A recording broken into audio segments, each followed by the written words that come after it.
नमस्कार मित्रों, एक बार फिर एक नए वीडियो में आप सभी लोगों का स्वागत करता हूं, अपने सभी मित्रों का। और एक ऐसा विषय लेकर के उपस्थित हूं जिसकी अपेक्षा हर व्यक्ति अपने जीवन में करता है। सक्सेस, सफलता। और हमारा अवचेतन मस्तिष्क सफलता में किस तरीके से हमारे लिए भागीदारी सुनिश्चित करता है, किस प्रकार से हमारा अवचेतन मस्तिष्क हमें सफलता के मार्ग पर अग्रसर करता है, इस विषय को लेकर के आप सभी मित्रों से बात करता हूं। क्योंकि ये सक्सेस होना हर व्यक्ति अपने जीवन में चाहता है, हर दृष्टि से, आर्थिक रूप से, पारिवारिक रूप से, सामाजिक रूप से, हर तरीके से। तो ये सफलता का अर्थ क्या है? सफलता का सीधा सीधा अर्थ है सफल जीवन।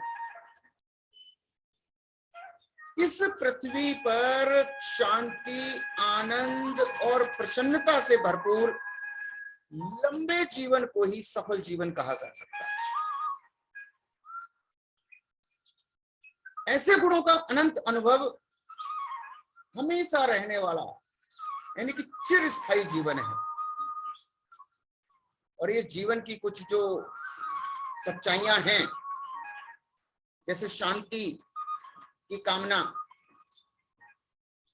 सामंजस्यता, कोऑर्डिनेशन एक दूसरे के मध्य में, हम अपने काम को लेकर के, अपने व्यवहार को लेकर के एक दूसरे के प्रति किस प्रकार से सामंजस्यता स्थापित करें, प्रतिष्ठा, सुरक्षा और ये प्रसन्नता,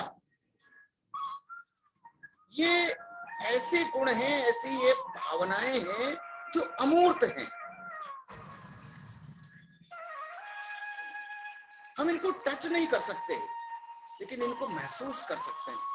शांति को महसूस किया जा सकता है, आपसी कोऑर्डिनेशन को महसूस किया जा सकता है, हम प्रतिष्ठा को, अपने मान सम्मान को महसूस करते हैं, सुरक्षा को महसूस करते हैं, और जो ये प्रसन्नता हमारे जीवन में जो खुशी आती है, इसका हम अनुभव करते हैं। ये सब गुण मनुष्य की गहराइयों से निकलते हैं, अंतर्मन की गहराइयों से निकलते हैं।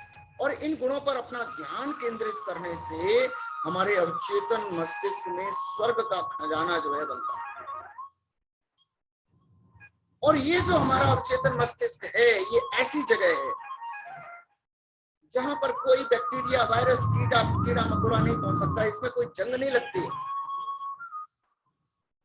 यहां पर पहुंच करके कोई चोर जो है वो चोरी नहीं कर सकता। ये ऐसी जगह है। तो इसीलिए कहा गया सक्सेस मीन्स सक्सेसफुल लिविंग, यानी सफलता का अर्थ जो है सफलता पूर्वक जीवन जीना है। A long period of peace, joy and happiness on this plane may be termed as success. इस पृथ्वी पर शांति पूर्वक, आनंद पूर्वक, खुशी के साथ में लंबा जीवन जीना ही एक सफलता का मापदंड है। इसको हम सफलता कह सकते हैं। और ये सफलता के लिए हमें इन 3 कदमों का पालन करना पड़ता है अपने जीवन में सफलता अर्जित करने के लिए। ये 3 नियम क्या है? बहुत ही महत्वपूर्ण नियम है, ये बहुत ही महत्वपूर्ण कदम है जिनको हमें उठाने की आवश्यकता होती है, जिन पर हमें चलने की आवश्यकता होती है। The first step to success is to find out the thing you love to do, then do it. सबसे पहला काम क्या है? सबसे पहला कदम सफलता को अर्जित करने का, ये है कि उस काम का पता लगाओ जो आपको बहुत ज्यादा प्रिय है, जिससे आप प्यार करते हो, जिसको करना आप पसंद करते हो, उसे करिए। और जब आप अपने पसंद किए हुए काम को करते हो तो आप सफल होते। सफलता जो है काम के प्यार में है, आपके काम में, काम से जो आप प्रेम करते हो, आपके कार्य से प्रेम करने में सफलता मिलती है। जैसे कुछ उदाहरणों के माध्यम से समझते हैं। जैसे वकील है, वकील को अपनी वकालत से प्रेम होना चाहिए, मजबूरी समझ के ना करे। डॉक्टर को उपचार देने से प्रेम होना चाहिए कि जो भी रोगी, जो भी मरीज उसके पास में आए, उनका वो तल्लीनता के साथ में उपचार करे, तो उपचार से प्रेम होना चाहिए। अकाउंटेंट्स हैं, उनको अपनी पूरी संपूर्ण लेखा प्रणाली से प्रेम होना चाहिए। व्यापारी हैं, उनको व्यापार से प्रेम होना चाहिए। अगर कोई मजदूरी भी करता है तो उसको अपनी मजदूरी के काम से प्रेम होना चाहिए, अगर वो प्रेम से करता है। बाबू है तो उसको बाबूगिरी से प्रेम होना चाहिए। इसी प्रकार से प्रशासनिक अधिकारी जैसे कि आईएएस, आईपीएस इत्यादि जो होते हैं, इनको लोक सेवा से प्रेम होना चाहिए, क्योंकि एक लोक सेवक है। नेता है जो राजनीति करते हैं, उन्हें जनसेवा से प्रेम होना चाहिए। शिक्षक है, शिक्षक को शिक्षण के कार्य से प्रेम होना चाहिए। ये जितने भी प्रोफेशन मैंने गिनाए, और भी प्रोफेशंस हो सकते हैं। अगर कोई व्यक्ति अपने इन कामों से प्रेम करता है तो निश्चित ही वो अपने जीवन में सफल हो सकता है। मजबूरी समझ के किसी काम को ना करें।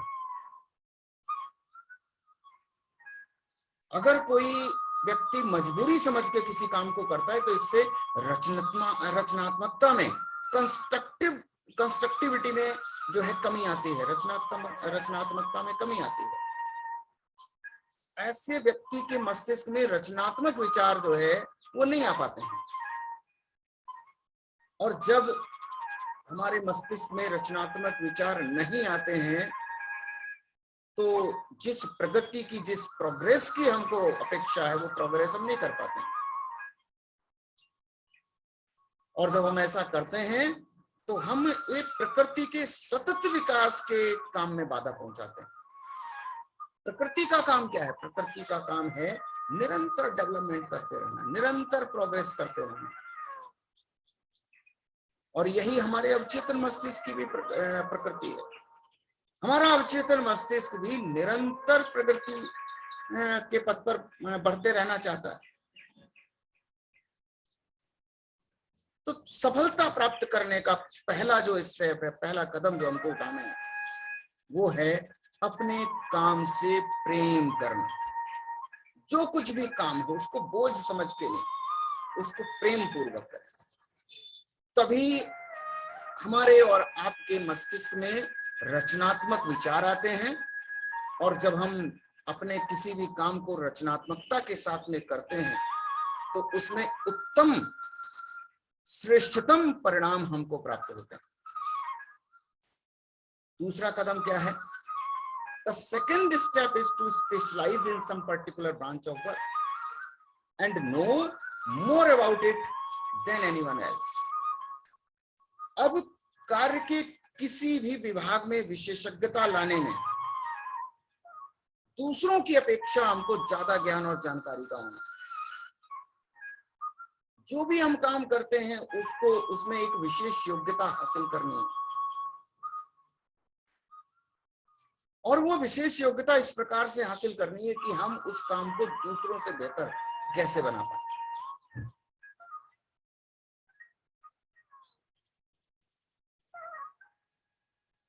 जब हम दूसरों से ज्यादा ज्ञान हासिल करते हैं, दूसरों से ज्यादा जानकारी हासिल करते हैं, तो हम अपने कामों में पूर्णता की तरफ बढ़ते हैं। अपने कामों को ज्यादा अच्छे प्रकार से कर सकते हैं। मान लीजिए कि एक कोई युवक है जो केमिस्ट्री को एक व्यवसाय के रूप में चुनता है, रसायन शास्त्र को एक व्यवसाय के रूप में चुनता है, तो उसे उसके कई विभागों में से किसी एक पर अपना ध्यान केंद्रित करना चाहिए। उसे पूरा समय और ध्यान चुने हुए उस विशिष्ट विभाग पर लगा देना चाहिए। उसे पूरे उत्साह के साथ में उस क्षेत्र के बारे में जो कुछ भी जानकारियां उसे उपलब्ध हैं उसे जानना चाहिए, और यदि संभव हो सके तो उसे दूसरों की अपेक्षा अधिक ज्ञान होना चाहिए। ये नौजवान, इस नौजवान को अपने काम में पूरा समर्पण और दुनिया की सेवा करने की इच्छा होनी चाहिए। हमारे बीच में जो सबसे बड़ा है, और ये सबसे बड़ा क्या है, हमारे बीच में जो सबसे बड़ा है ये हमारा अवचेतन मस्तिष्क है। उसे अपने सेवक बनने दीजिए। वे व्यक्ति जो केवल अपनी जीविका चलाने या गुजारा करने की इच्छा रखते हैं, उनके मन की ऐसी प्रवृत्ति एकदम अलग है, क्योंकि गुजारा चलाना एक सच्ची सफलता नहीं है। पशु भी जीवन यापन करते हैं, लेकिन पशुओं के जीवन को कभी हम सफल नहीं कहते हैं। सफलता और असफलता की कहानियां तो हम व्यक्तियों में ही चलती हैं, मनुष्यों में ही चलती हैं। हमारा उद्देश्य बड़ा, शानदार और ज्यादा परोपकारी होना चाहिए। हमें दूसरों की सेवा करनी चाहिए, जिससे वे अपनी जो है रोटी पानी जो है, मैंने कठिन काम कर सके, रोटी पानी पर बना सके, मतलब कठिन काम कर सके, अर्थात असंभव को भी संभव कर सके। और इसका जो तीसरा चरण है, ये सबसे महत्वपूर्ण है। ये सबसे महत्वपूर्ण क्या है? We must be sure that the thing we want to do does not redound to our success only. बहुत ही महत्वपूर्ण, यानी हमें इस बात पर यकीन होना चाहिए कि जो कुछ भी हम करना चाहते हैं वो केवल हमें ही सफलता ना दे। हमारी इच्छा स्वार्थ भरी कतई नहीं होनी चाहिए, बिल्कुल भी नहीं होनी चाहिए। हमारे कामों से मानवता का भी कल्याण होना चाहिए, अर्थात हमारा विचार विश्व की सेवा और उसका भला करने वाला होना चाहिए। ऐसा विचार जो है हमारे चारों तरफ से आता है। हम हमेशा ही जब इस चीज के बारे में सोचते हैं, विश्व कल्याण का सोचते हैं, अपने अड़ोस पड़ोस के समाज के बारे में सोचते हैं, तब जो हमें सफलता मिलती है वो हमको आत्मिक सुख प्रदान करती है।